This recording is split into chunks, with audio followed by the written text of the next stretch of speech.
आदरणीय दर्शक महानुभावहरू, कैलाली जिल्लाको लम्कीचुवा नगरपालिका 1 राजीपुरबाट हामी राजकाँडाको यात्रा तय गर्दैछौँ। यो लम्की चोक हो। चोकबाट उत्तरतर्फ रहेको राजकाँडाको दृश्य हेर्न भनेर हामी सबै यात्रुहरू गइरहेका छौँ। तपाईहरुमाझ सदा दिनको जस्तै रमाइलो भिडियो देखाउने छौँ। आज भिडियो अन्तिमसँग हेरिदिनु होला।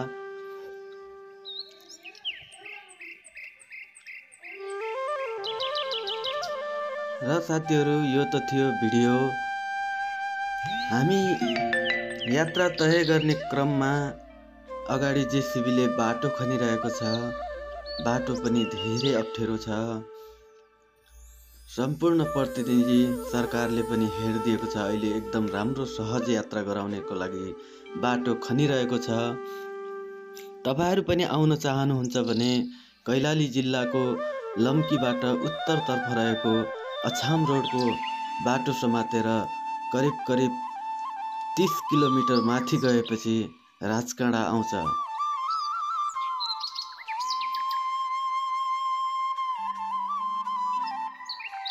जेसीबीले बाटो बनाउने तयारीमा छ। बाटो खन्दैछ। हाम्रो यात्रा अगाडि बढ्दैछ। साथीहरू, सम्पूर्ण साथीहरू, हामी जेसीबीले बाटो खन्दै बाटो बनाएर हाम्रो यात्रा अब अगाडि बढ्दैछ राजकाँडातिर।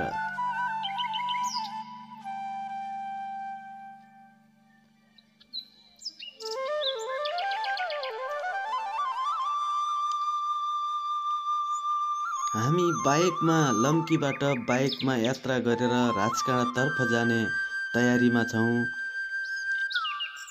हाम्रो यात्रा एकदमै राम्रो हुनेछ। सम्पूर्णले भिडियो अन्तिमसम्म हेरेर लाइक कमेन्ट गरिदिनु हुन अनुरोध गर्दछौँ।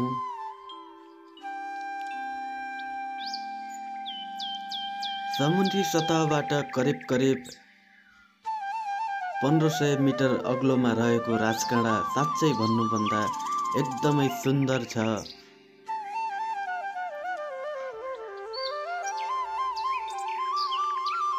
धुलीकोट होमस्टे मोहनन्याल गाउँपालिका 7 राजकाँडा कैलाली हामी पुगिसकेको जानकारी गराउन चाहन्छौँ। साँच्चै भन्नुपर्दा एकदम रमणीय ठाउँ छ। हरियाली, फुलहरू फुलेका एकदम राम्रो होमस्टेहरू छ। तपाईहरुलाई बास बस्नको लागि, घुम्नको लागि आउन चाहनुहुन्छ भने हाम्रो स्क्रिनमा दिएको नम्बरमा कल गरेर आउन सक्नुहुन्छ। तपाईहरु एकदम रमाइला घरहरू छन्। होमस्टेको पनि व्यवस्था छ यहाँ।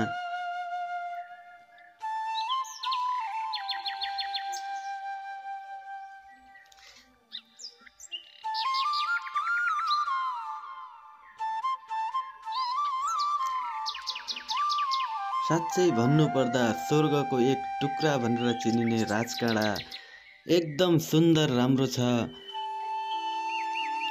र त साथीहरू, हाम्रो यात्रा गर्दै साँझको बेला हुनै आँटेको छ। अब हामी केही खाने तयारीमा लाग्दैछौँ।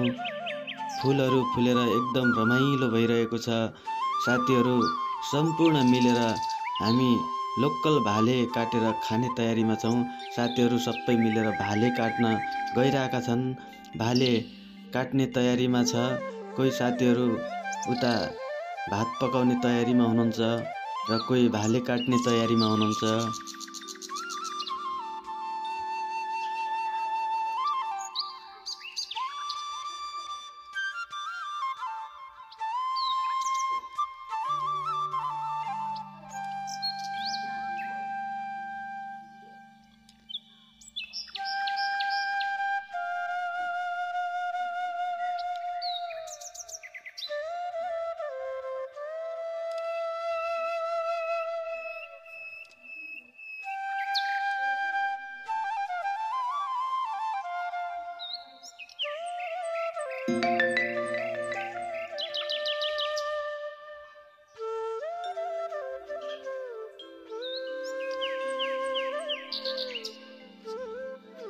सबै साथी मिलेर भाले छिल्ने तयारीमा छौँ।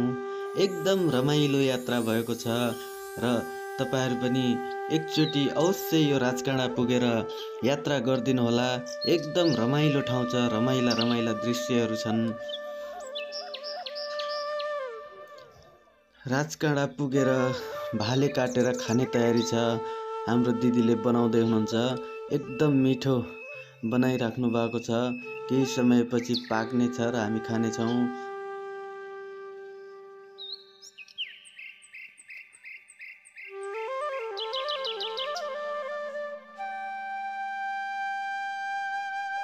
धुलीकोट कृषि तथा पशुपन्छी फर्म मोहनन्याल गाउँपालिका 7 राजकाँडामा आउँदाखेरि हामीले कृषि फर्मको लागि हामीसँग हुनुहुन्छ मोहनन्याल 7 राजकाँडाका मिनबहादुर बोहरा सर। मिनबहादुर बोहरा सरसँग थोरै जानकारी लिन गइरहेका छौँ यो ठाउँको बारेमा, यो कृषि फर्मको बारेमा र यहाँ आउने पर्यटकको बारेमा। बस्नको खानको लागि के कस्तो छ त हामी उहाँसँग उहाँको मुखार बिन्दुबाट सुन्नेछौँ। नमस्कार सर। नमस्ते नमस्ते। आरामै हुनुहुन्छ? हजुर आरामै। के छ सर यतातिरको? हामी त नयाँ नौलो आएको मान्छे, केही यतातिर घुम्नको लागि, केही उसको लागि, अनि बस्नको लागि होमस्टेको व्यवस्था पनि रहेछ। के कस्तो छ केही थोडा भनिदिनुहोस् न। यतातिर अब यो होमस्टे चाहिँ धुलीकोट होमस्टे मैले खोलेको छु के अरे। हजुर। अब यतातिर हजुरको खाने बस्ने व्यवस्था छ, लगभग 50 जना छ। यहाँ चाहिँ बसाल्ने व्यवस्था र खाने व्यवस्था गर्नु सकिन्छ। यदि राति पनि बस्ने त्यस्तो अवस्था आयो भने त्यतिसम्म जनालाई चाहिँ व्यवस्थापन गर्न सकिन्छ। र दोस्रो कुरो, अब यहाँ मेन कुरो त हावापानी नै हो सर, होइन? एकदमै हावापानी एकदमै राम्रो छ। अहिले लम्कीमा जस्तो कि त्यहाँ चाहिँ तपाईँको पङ्खा चलाएर पनि बस्न सक्ने अवस्था छैन नि त। अहिलेको अवस्थामा यहाँ चाहिँ लगभग जाडो जाडो हुने अवस्था भइसकेको छ, होइन? चिसो हावा। अनि त्यसपछि गर्मीमा पनि एकदमै राम्रो र ठन्डी मौसममा पनि सूर्यको किरण बिहानै पाउने भएको हुनाले न्यानो चाहिँ एउटा तातोसँग बस्न सक्ने अब तातो चिसोमा दुइटै मौसम चाहिँ एकदमै राम्रो ठाउँ हेर्नुहोस् यहाँ। र दोस्रो कुरो, यहाँ चाहिँ भन्नुहोस् न 22-24 हुँदाखेरि यहाँ एउटा धुलीकोटे राजा बसेको ठाउँ, एउटा इतिहास बोकेको ठाउँ हो। ठ्याक्कै यहाँनिर माथि जाँदाखेरि अहिले पनि त्यो भवन छ, भत्किएको छ, इँटाहरू छन्। अहिले पनि त्यहाँ चाहिँ नजिकमा खनजोत गर्दाखेरि राजाले प्रयोग गरेका पैसाहरू, होइन, सुनहरू पनि भेटिने अवस्था छ। त्यहाँ अहिले पनि छिटो कोदालो यस्तो भेटिन्छ।